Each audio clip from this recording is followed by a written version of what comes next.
Good afternoon and welcome to the City Club of Cleveland. My name is Barbara Danforth and I am a member of the Board of Directors of the City Club of Cleveland. And it is my privilege to introduce today's speaker, author and healthcare advocate, Ambassador Nancy Brinker. Ambassador Brinker has had a noteworthy career. Most recently, she has served as ambassador to Hungary, Chief of Protocol for the President George W. Bush White House, and she currently serves as Goodwill Ambassador to the World Health Organization. But 1980 was a hard year for Ambassador Brinker and her family. It was the year her sister Susan died of breast cancer. 1980 was a difficult year for my family as well.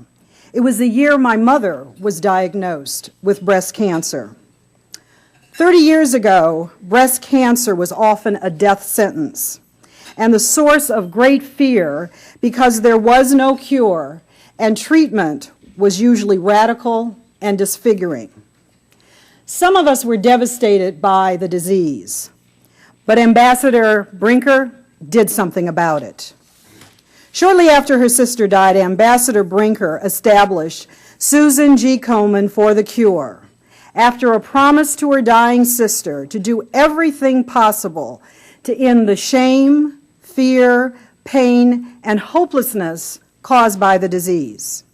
Today, Komen for the Cure is the world's largest grassroots network of breast cancer survivors and activists fighting to save lives, empower people, ensure quality care for all, and energize science to find the cures.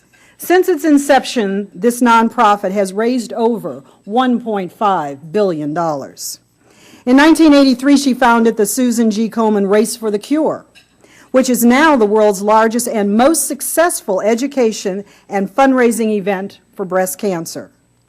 Whether through the Race for the Cure or the 3-day walk, Ambassador Brinker has put breast cancer at the forefront of education, prevention, and research.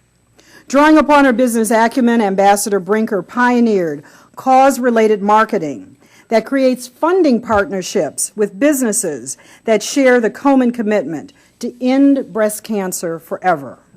In 2009, President Barack Obama honored her with the Presidential Medal of Freedom, the nation's highest civilian honor. Ambassador Brinker has a long list of very distinguished awards, including Time Magazine's 100 Most Influential People in 2008, and the Ladies' Home Journal 100 Most Important Women of the 20th Century. It is with heartfelt gratitude on behalf of my mother and all the millions of breast cancer survivors that I present to the City Club of Cleveland, Ambassador Nancy Brinker.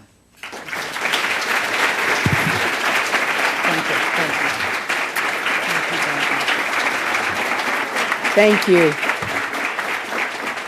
Thank you, Barbara, and thank you all of the members of the City Club of Cleveland. It's indeed a rare pleasure to be here today and also in the home of one of our great affiliates of Susan G. Komen, our Northeast affiliate in Cleveland, Northeast Ohio affiliate, who do a sensational job, and I want to continually thank them again for the community service that you render.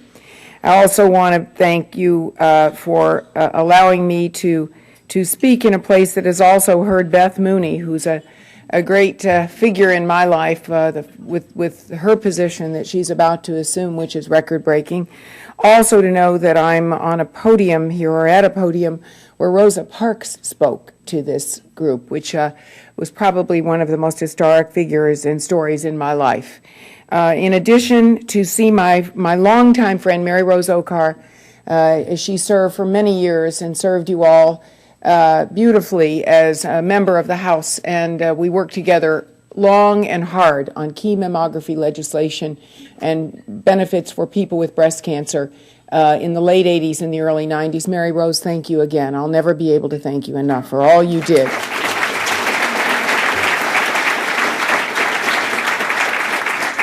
I also want to thank all of you who've contributed to a Susan G. Komen for the Cure race and activity, because you're helping us find the cure for breast cancer, and you're helping us, and you're helping millions of women in your communities and around the world. And for those who haven't gotten involved yet, I urge you to strongly consider it. Because as I've discovered, each of us has the power to make a difference. We all have the power of one. Every contribution matters, and sometimes the simplest ones make the biggest impact. Even beating a drum, because as you know, today is opening day for the Cleveland Indians.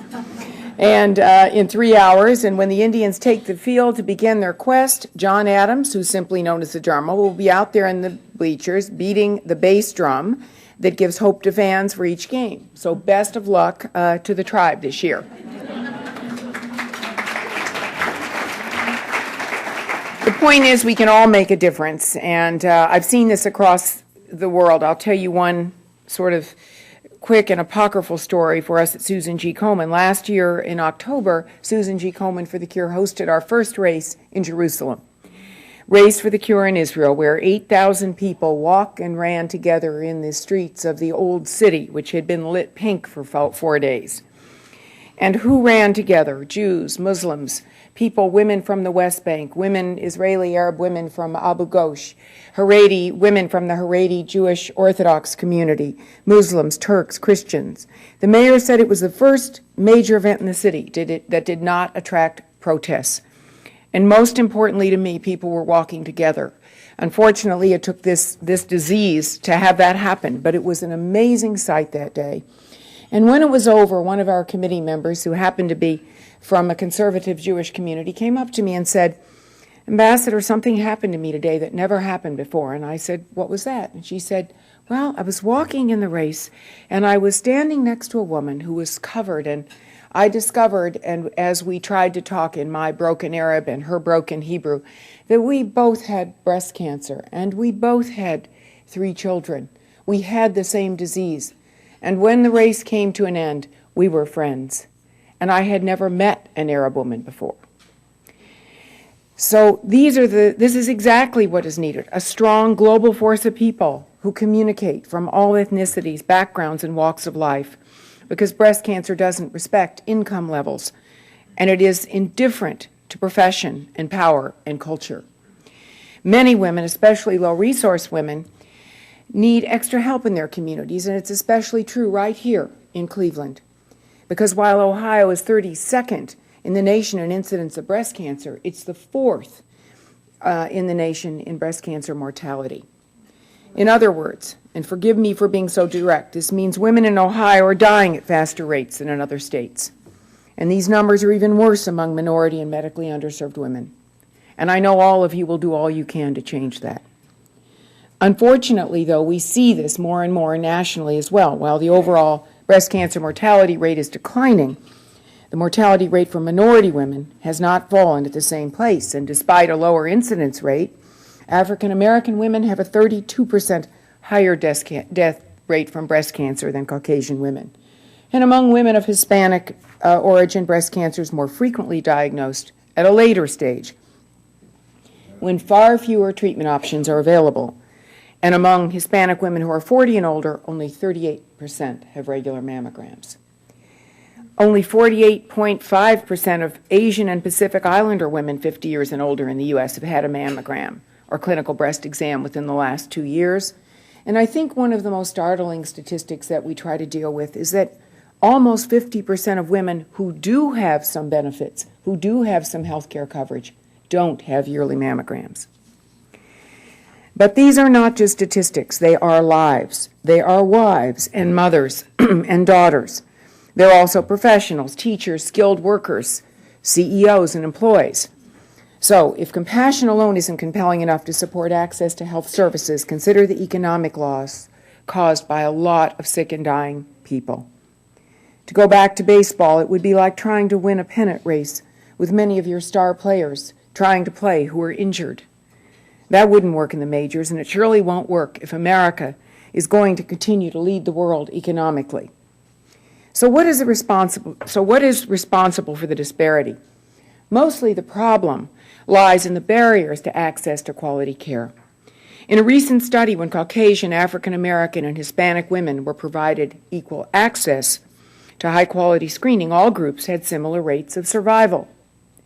At a national level, Susan G. Komen has invested tens of millions in the past few years to address disparities.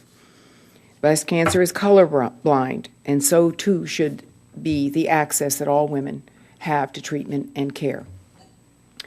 But the greatest support always seems to come from the local level, and that's where Beth Mooney, Margot Copeland, and KeyBank came into play this week in a historic announcement helping medically underserved women. We need partners for this to happen, and I'm very proud today to announce that this partnership forged with KeyBank is going to change the world for over 100,000 women who may be diagnosed with the disease, and certainly, hopefully, not a later stage. Some months ago, we approached KeyBank Foundation with a significant request, and as a result, the Susan G. Komen Lay Health Advisor Training Program was launched. The foundation provided the generous gift of $1 million over 4 years, and helping serve over 100,000 women in 17 KeyBank communities across the country. It's an example of how lessons learned locally can be replicated in other areas, and we know this program will be replicated because it's that good, and we're going to do our best to make sure that it's even better. Breast cancer is terribly complicated, and it's confusing.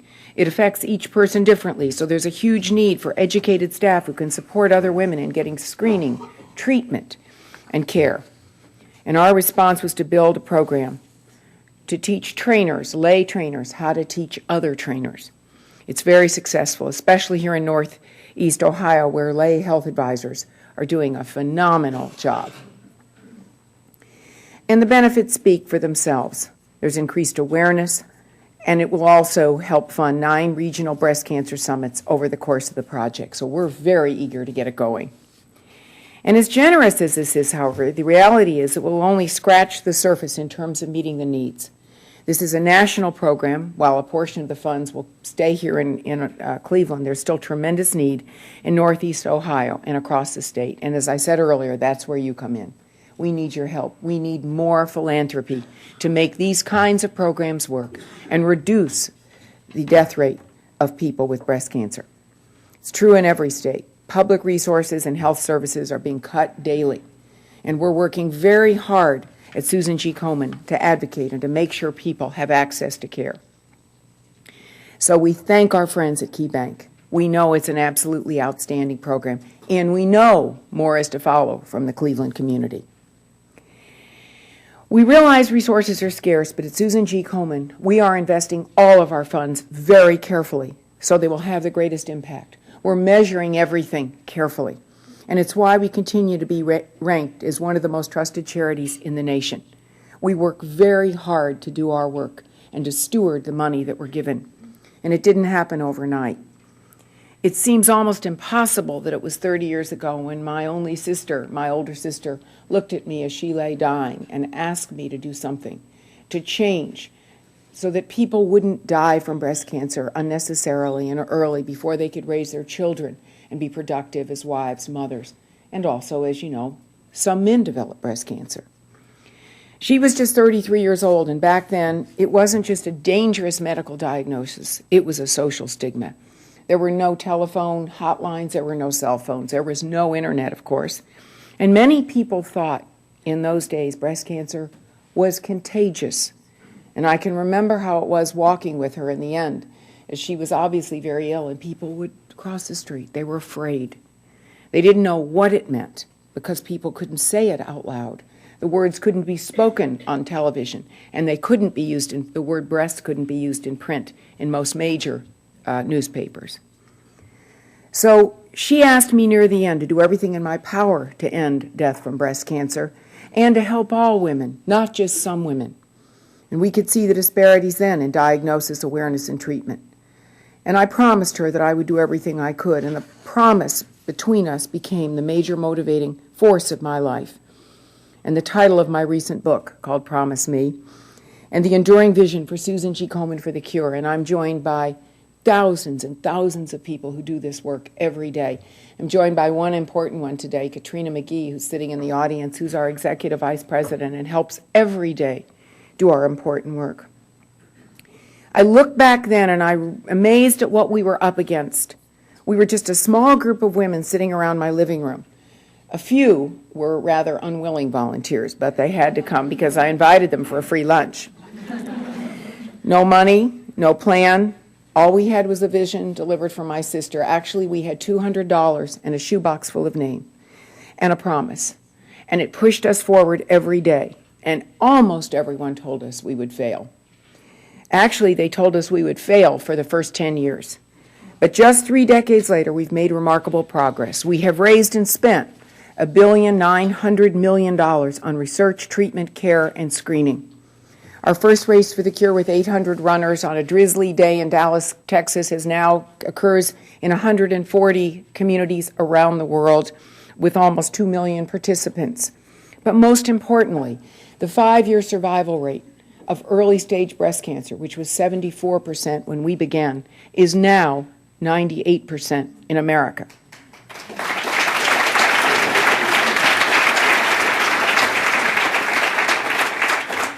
We've also made incredible progress overseas. I know, for example, Northeast Ohio has a significant Hungarian-American community. And I learned of more than a few lessons during my service in Budapest as the American ambassador in 2001. They're relevant to our discussion today because they involve how to face tough challenges and how you find opportunity even in the most unexpected places. This September will mark 10 years, I can hardly believe it, since I first arrived in Hungary, and I am still amazed and impressed at the progress that we were able to make in breast cancer and in women's cancer over the past decade. I still remember the first night we lit the Chain Bridge pink, for many of you who've been, beautiful Say Cheney Bridge, how beautiful it is, and how it was the first time Hungarian breast cancer survivors with lit candles and their heads held high walked across the bridge, all of us arm in arm. And the years that followed, breast cancer, which as recently as 2001 was the leading killer of Hungarian women, now it has dropped to 3rd place. Hungary was not very different than the U.S. was 33 years ago. It was the same challenges. The disease was discussed in whispers. It's not that way anymore. But because of our work, breast cancer patients are living longer, better, and stronger lives, not just across the country of the Republic of Hungary, but all over Central Europe, Russia, Eastern Europe, and all of the continents, Africa, and on and on. Actually, the day I was to fly to Budapest and begin my service as ambassador, I was very excited. But before we left for the airport, I had to run back into the house. And there the TV was on, and that was exactly the day that the towers went down, 9/11. That was the day I was to leave. So it began a very, very different kind of service and a very impactful moment in my life. I was able to see America in a very different lens. And then I was able to come back and rejoin our organization. And it helped grow and develop our global work and the way we saw the path that we needed to take. We've moved the 5-year survival rate from 74% to when we began to 98% today. But we still get the question, are we winning this fight?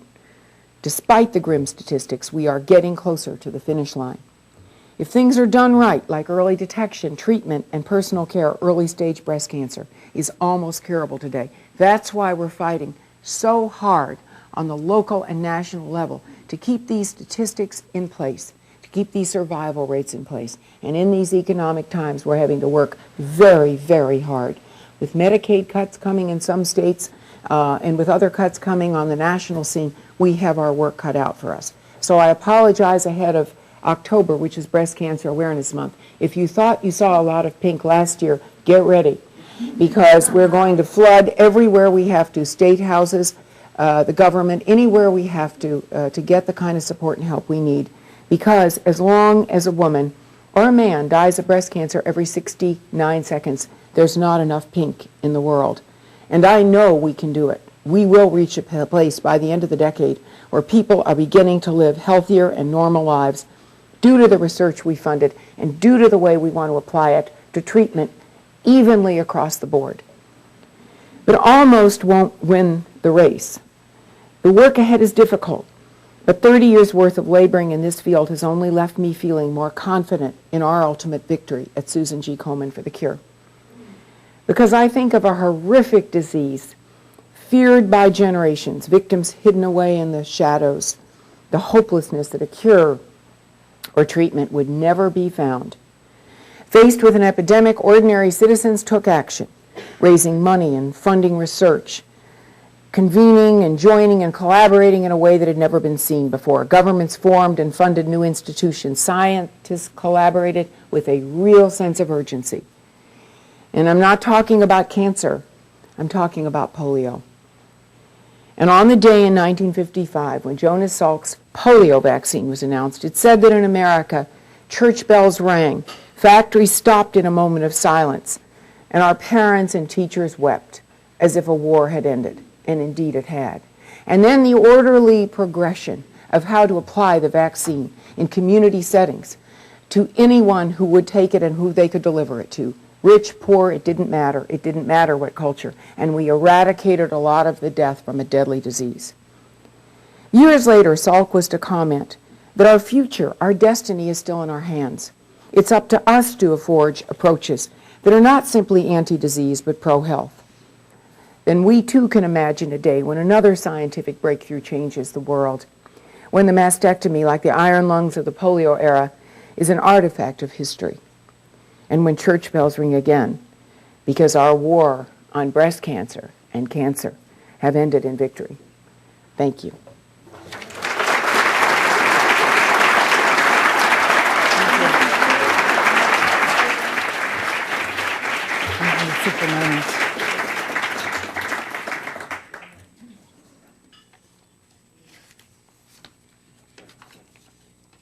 Today at the City Club of Cleveland, we are listening to a Friday forum featuring Ambassador Nancy Brinker, founder and CEO Susan G. Komen for the Cure.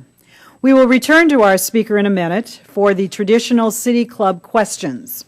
We encourage you to formulate questions for our speaker now and remind you to keep your questions brief and to the point.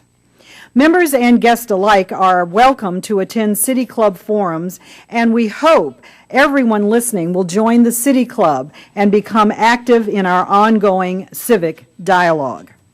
We welcome all of you here and those listening to WCPN 90.3 FM, WCLV, WTAM, or one of the many radio stations across the country.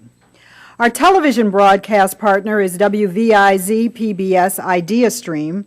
Television broadcasts of the City Club are made possible by Cleveland State University and PNC. Our live webcast is supported by the University of Akron.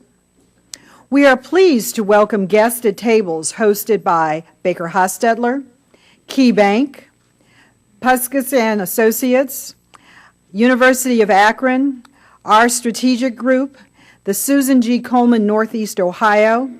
Thank you for joining us today. Today's program is the Sally Grease Forum in honor of Women of Achievement in Business and Management, made possible by a generous gift from Sally Grease and her husband, Bob Grease. Joining us today at the head table are Bob and Sally Grease. Will you please stand to be recognized?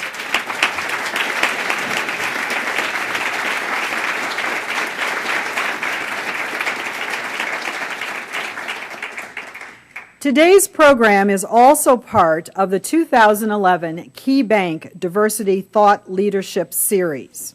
At the head table today are Beth Mooney, President and Chief Operating Officer, and Margot Copeland, Executive Vice President, Director Corporate Diversity and Philanthropy. Will you please stand to be recognized?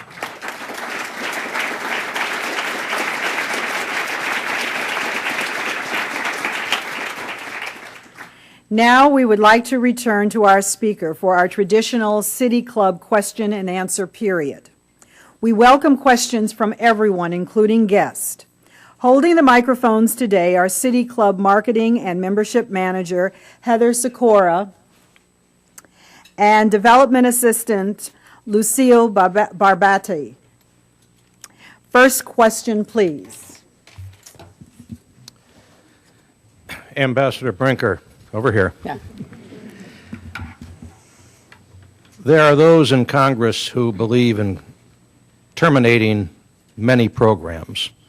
One of the programs that seems to be up for elimination in the current House is our Title X funds, which support, among other things, women's clinics throughout the country, which serve something on the order of 5 million women of very modest means.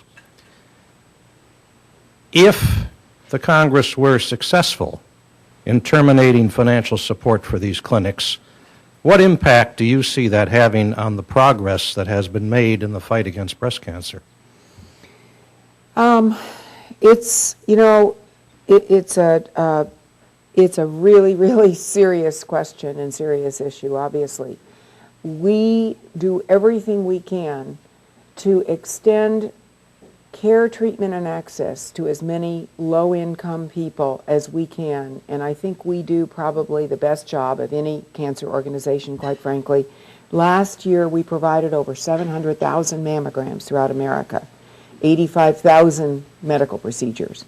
In terms of the Title X, I think there are other issues at play in that debate. All I can say is we're going to firmly support any legislation that takes care of people who are of low-resource people and populations at risk. One thing we don't do, however, and that we cannot do, is become involved in other political battles that are on our own. We have enough on our plate to do the work that we have to do every day. So the issues we're going to take on are going to be very narrow forecasted at the work that we have undertaken to do, which is to eradicate death by breast cancer and overseas, of course, breast and cervical cancer. So that's really how we operate, and everything that we've ever done legislatively in our history has been to support women's cancers specifically. If that's, yes. Thank you so much for your work, Ambassador Brinker, and for being here in Cleveland with us. My question involves the incidence and cause of breast cancer. You remarked that years ago it was never discussed. The word wasn't even used, and I had a favorite aunt who died when I was young and didn't know the reason and came to learn it was due to breast cancer. My question is, because of the underreporting, do we know whether or not breast cancer is increasing, going down? What can you tell us about the incidence, and also then what is known from your research or from the research that's being done about the cause of cancer, of breast cancer? You know, 20% of our research budget this year, roughly $20 million, has basically been spent on prevention and causation, but we spend money on prevention and causation and invest in it every year. And we have invested in breast cancer research since 1982. We have a portfolio of, I think, over $650 million today of research that we follow carefully. All of the risk factors that we know are well known and documented on our website, and I'm going to direct you to that so that I don't have another 20-minute discussion. Komen, Komen.org, all the risk factors that we believe. You know, obesity is one, alcohol we believe increases risk, but mostly the genetic risk. And sometimes we are not sure yet of the cause. But we're working very hard, and we're also, what we are doing very well is understanding the tumor, understanding very early breast cancer, and whether it is an indolent kind of breast cancer, as you know there are many different kinds, or whether it's a very aggressive kind.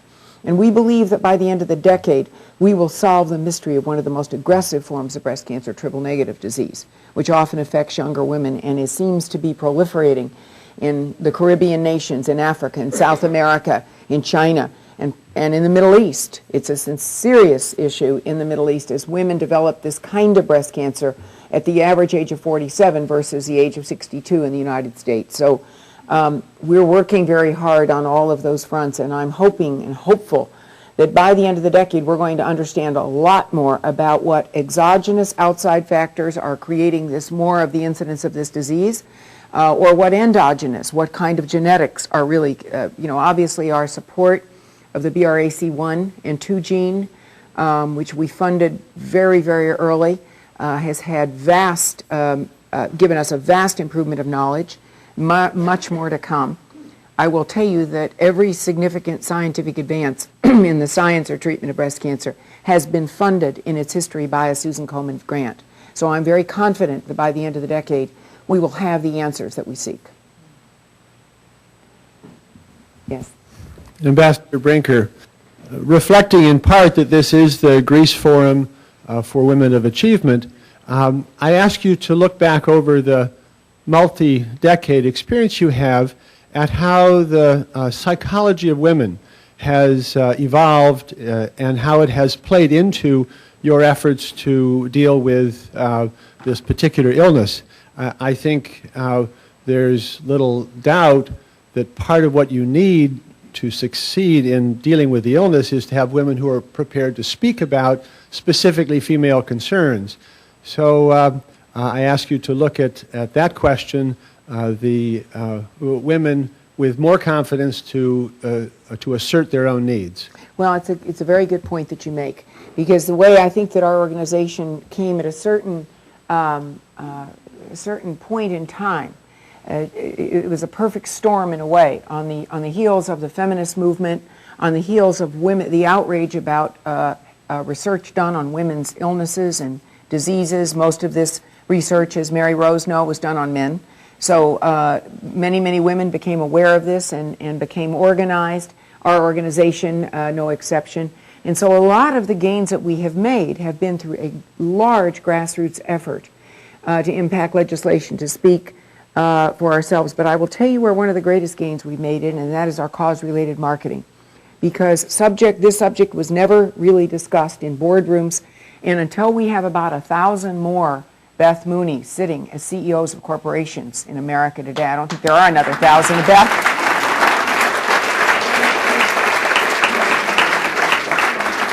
We won't be able to make the kind of gains, but certainly raise the sort of money we need. And it requires this kind of stepping up and this kind of leadership when women have the opportunity.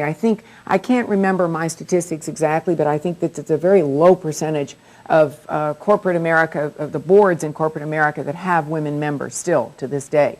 So as long as that's the case, our country is a capitalist society, and in partnership with the government, that's our country. And so we need the kind of leadership in every sector. And I think it's been very helpful to have a woman Secretary of State. I think it's been very helpful to have strong leaders like Mary Rose, and have many more leaders come forward in the Congress, in their state houses, and in the Senate. So and the White House, we look forward to a lot of more leadership on behalf of women, and you make an excellent point. Thank you. Hi, I'm one of those new elected officials who believes that we must be activists, and so I'm a city council person in Cleveland Heights, Ohio. Congratulations. One of the reasons I'd like to ask you a question is that more women, now that we diagnose more and know what it is, we understand we have family history with breast cancer. What are some of the top things we can do and encourage our constituents to do as elected officials to be proactive so that they can survive the fight against breast cancer? Yeah, that's a good question, and thank you very much, and congratulations on your new appointment. I think it's very important that people believe that what we're telling them is the truth as we know it. In other words, when we say that people should be screened, even though it's not perfect, but it's getting better, we mean it, that they should have breast exams, and people who have coverage, there's just no excuse not to engage in the kind of practices that we know work. We also mean it when we say there are risk factors and things you can do for yourselves. Obesity is a major problem. Almost indulgence in everything bad that we all love is kind of a problem. And we need to be very careful. We need to exercise. Exercise has been shown to be a huge impediment to all kinds of diseases, but we're beginning to see real statistics that are showing that it has real protective effect against, sort of a galloping aggressive form of breast cancer. So I think we'll find this in a lot of diseases, but it's encouraging and empowering people. It's kind of hard to do, though, when the federal government comes out with a panel, the healthcare prevention, the breast cancer, the health panel that came out, that confused people no end last year, saying that, and it was unclear what they were saying. They used no communication tools. They had no health educator on their panel. They didn't bother to convene the cancer organizations who do this all day long, to say, what do we need to be saying to people? How do we say it? They just confused people. And what happened is the most vulnerable members of society, who we've spent years bringing in, to the healthcare system are leaving, departing, not showing up for their screenings because they don't believe it anymore. So we need to work very hard to gain the trust and respect of people, and part of that is gaining the access to care across all cultures, across all income levels, and in every community, and we will see a real difference. Thank you. Okay, my name is Judith Puskás, and I'm one of the Hungarians, and I would like to thank you. I would like to thank you for the support what you provided for the Hungarian women. That's great. And my question is, right now we have only one option for reconstruction. That is the silicone gel implant. Mm-hmm. And the failure rate of that implant, even after the reapproval, is still hitting 20 to 30%. So are you supporting any research to find an alternative material for that? We are supporting research now on reconstructive surgery. We're taking a look at that. And I can't name exactly the scientist or what project and tell you, but I can sure find it out for you, and I will be glad to give it to you. Thanks. My mom and my aunt were breast cancer survivors, so thank you very much. But what we found about 15 years after going through breast cancer with my mom was she developed a severe form of leukemia. Right.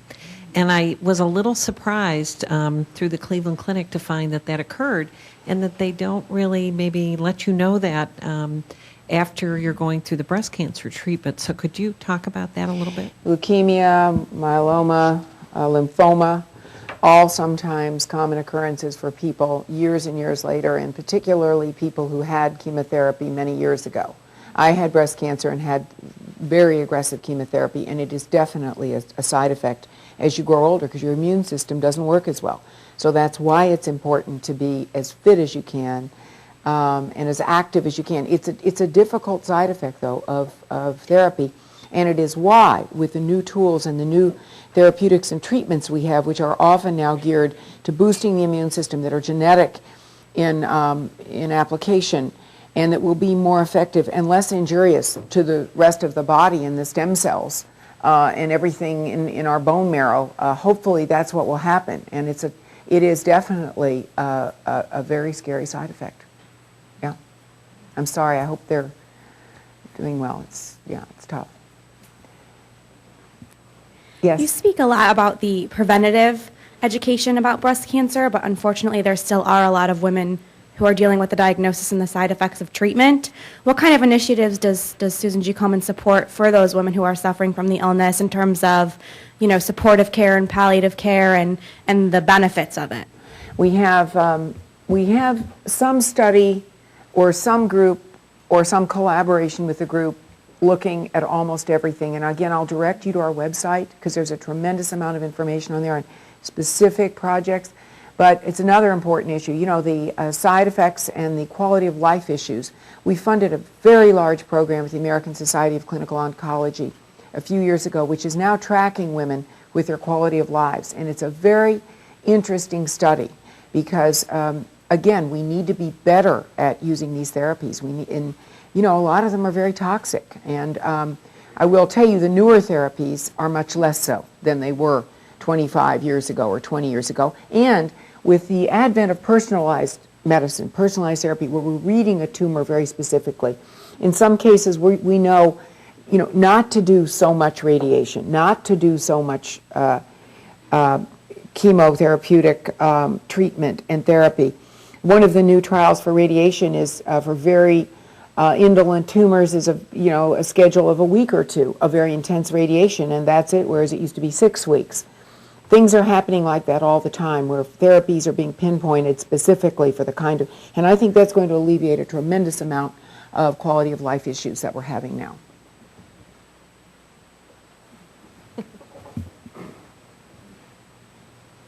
I think I heard you say early on in your remarks that the death rate from breast cancer in northern Ohio was greater than the rest of the country. Could you expand on that and explain the whys and wherefores? It's because of a lot of it occurring in minority communities and the lack of access to care and the lack of outreach with screening, et cetera, so that we do know that in minority communities, people often either are diagnosed very late or have no care at all, or there is a stigma, or there are many other cultural barriers and cost barriers. And that when we see that happening, people die more frequently. And it is an unfortunate statistic of Ohio, and I think our affiliate here at this table could give you a long chapter, line, and verse about it, and I know they're prepared to if you'd like to have some words afterwards, and they certainly need help to combat this. But these are the statistics that we have from all kinds of SEER data and from our affiliate activities and from the state, unfortunately. And this is also not just Ohio where this is happening. It's happening in a lot of places. So, there are any number of reasons. Yes? It seems in the popular press that there's an explosion of information about nutrition, about diet, but is there any connection now between what you were doing and that explosion? Yeah, we're doing a lot of investment and have for a long time in all sorts of substances that we ingest. For example, flaxseed is something we're looking at very carefully, the omega-3 oils. The insecticides, pesticides. We're doing some work with the Silent Spring Institute. So we're looking at all the nutritional avenues that we have heard reported either anecdotally or that we can measure in evidence-based medicine. One thing we do not do is just react to fads and have somebody call and say, I was in Europe and somebody had this amazing, that's great, but is it evidence-based? Because we feel very responsible to the public, and we do like to see when we hear new treatments that have been proven moved into clinic a lot faster. We do believe that things are held up sometimes unnecessarily, and some of the scientists are responsible because they won't share data all of the time. We have institutions warring with each other. We have people protecting their turf when in fact we need people always collaborating. And the greatest advent that I can tell you in the treatment, in the success of the treatment of this disease has been patient advocacy, because patients are smart people when they get informed and they get themselves appointed to clinical trial development, they get themselves very educated and up to speed, and they begin to demand things like consumers, and actually it's an outgrowth of consumerism. So we're very pleased to see people become very well-educated patient advocates, because at the end of the day, medicine will become more and more patient-centered. Ambassador Brinker, you talked a lot about when your organization was formed and what that meant for women's movements. Can you talk a little bit about how it became such a political issue and some of that journey? I've read case studies about the politics of breast cancer, and can you talk a little bit about that change and what that meant for other organizations doing the same type of work? You mean how we became politically involved, or how how you became politically involved, but also, I mean, my understanding is that the Susan G. Komen for the Cure really changed the way this type of work was done at all. Well, thank you, a couple things happened. I think we recognized very early on that it was going to take political and leadership from the private sector. Because, again, if you look at the way our country runs, business and government are partners. As much as business, the community will tell you they don't like having the government as a partner. They are. It's your biggest partner. And at the end of the day, you can't knock either over. You have to work together. And so our model was, remember, we started in a time when you couldn't say these words out loud. It happened almost serendipitously, because I figured out that if we would put our name, put this cause in processes and on packaging and anywhere we could get it where people were having a pleasurable experience, it might catch them by surprise. It would deliver an unconventional message in a conventional way. Conventional messages in an unconventional way. Hence, cause-related marketing. We started that in 1983. And so then you begin to see explosion of pink ribbons, and moving the breast cancer movement into common lexicon. Pink became our color. And so that, coupled with the race for the cure that we started, and Mary Rose remembers well when we took it to Washington, and I think our first breakthrough was when Marilyn and Dan Quayle, our vice president, and every subsequent administration, the vice president and his wife traditionally chair the race and have a big event the night before. But when Marilyn had lost her mother to breast cancer, and when she stood up that day with the vice president to run with a bipartisan group of people around her through the nation's capital with 7,000 people, That changed the world, our world, because members of Congress, and not just that, the business community saw this event that was sponsored and that people were responding to, their customers, their employees, and as more women moved into the workplace, this all began to fit together. And as we began doing our work as well as we could, improving and having outcomes, and taking those outcomes and testifying and pushing for more and more and more, along with other groups, we were able to make more headway and then it just takes constant hard work every single day to keep our cause at the top, if we can, of people's minds. We were lucky enough last year to be named by the Harris Interactive Poll as the most trusted charitable brand in America. And that's just simply because we work so hard at it, and we won't accept less until we make more progress. I think I have to stop talking, don't I? Am I late? No, okay. you're good. I thought someone was giving me a look. Hello, Ambassador Brinker. How are you?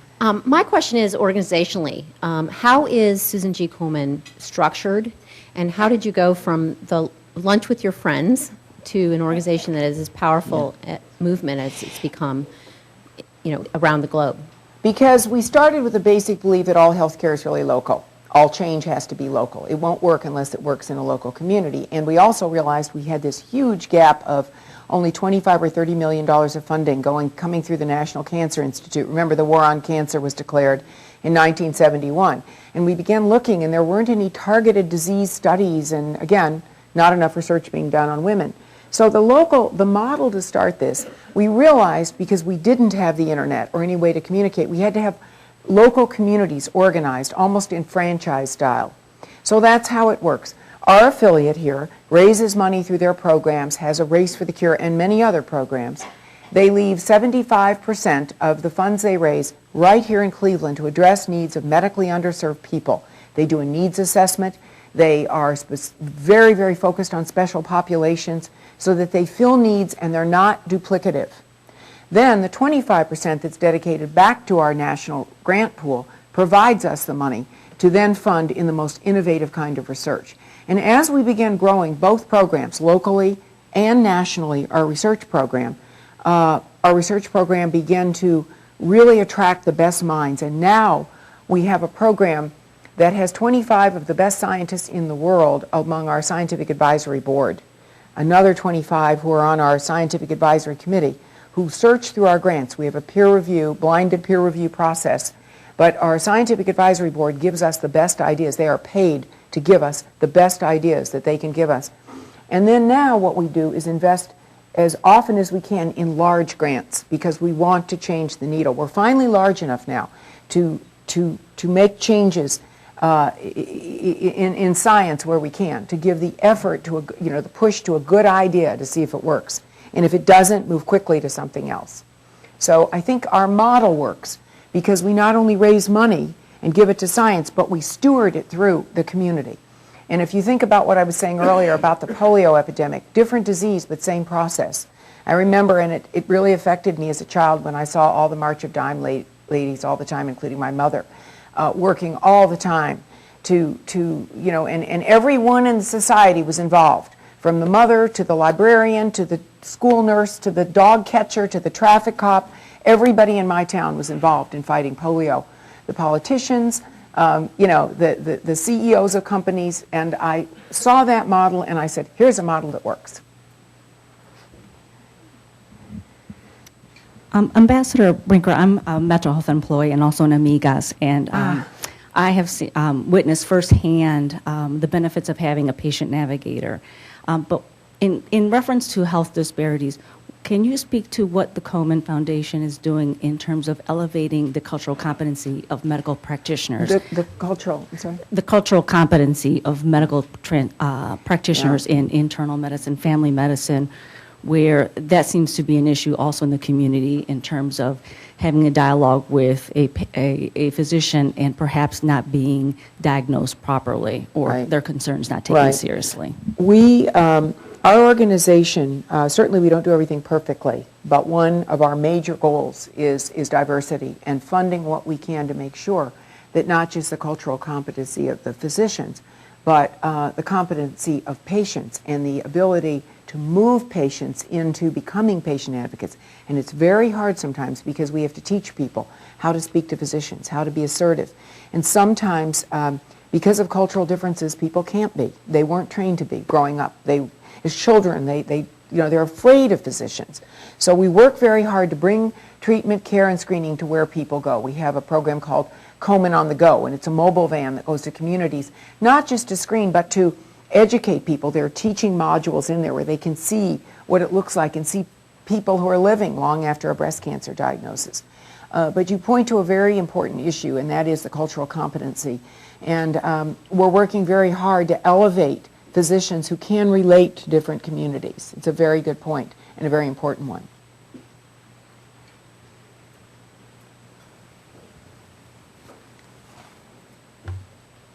The plain dealer recently was talking about cancer clusters. Mm-hmm. And there's a cluster near here, west of here. What do you know about the cancer clusters? Yeah, I don't know specifically, and I can't give you in any great detail the cancer cluster here, but I would not be surprised if there weren't a cancer cluster in almost every major, particularly city that had been industrialized with major waterways and rivers and things that went on. Who knows exactly what it was, but the fact is we do see sort of an incidence in near big cities sometimes of increased diagnosis. But one of the projects that we want very much to fund and create is a geospatial map, which we can have for around the world, which we can look at any city or community and determine from cancer registries what cancer is being diagnosed, what resources are in place to deal with it, how much funding is happening. Because we know that in, for example, low-resource countries, 70%, where 70% of cancers are developing, there are only 5% of the resources available in the world to deal with them. So there's potentially a destabilizing factor. I know I'm going down the road here and not answering your question exactly, but we do want and are looking at that. And this is part of the research we're doing on prevention and causation. What factors are at play and how do they affect people living in these areas that are supposedly have higher rates of cancer? Thank you so much. I appreciated your last comment talking about education of professionals. And so we share as nurses the same distinction that you do as one of the most trusted populations or trusted professions. So my question to you, as we look at forming new models of interprofessional health education, do you see the role of the foundation at all in helping to promote that educational model with nutritionists coming together and physicians and nurses and social work? No question. Treating a cancer patient in the future is going to be all about integrative therapy. And let me just give a nod and a huge hug to if there are any oncology nurses here, because you carry the pain of therapy on your back. Oftentimes the physician's very busy, moves through quickly, and it is the nurse left to deal with side effects and contraindications of drugs and everything else. And so I, for one, hold the oncology nurses and all the nurses as great icons, and let's give them a huge hand.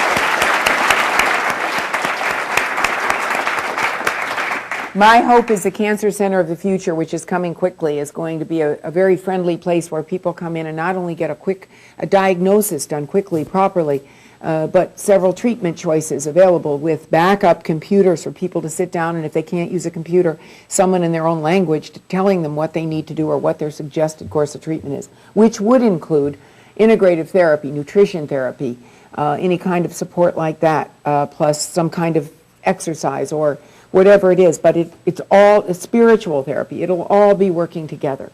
It will all be working together.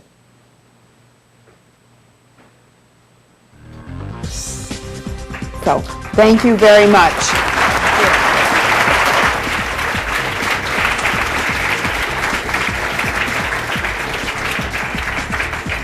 Today at the City Club of Cleveland, we have been listening to a Friday forum featuring Ambassador Nancy Brinker, founder and CEO of Susan G. Komen for the Cure. Thank you, Ambassador Brinker. Thank you, ladies and gentlemen. This forum is now adjourned. For information on upcoming speakers or for podcasts of the City Club, go to cityclub.org.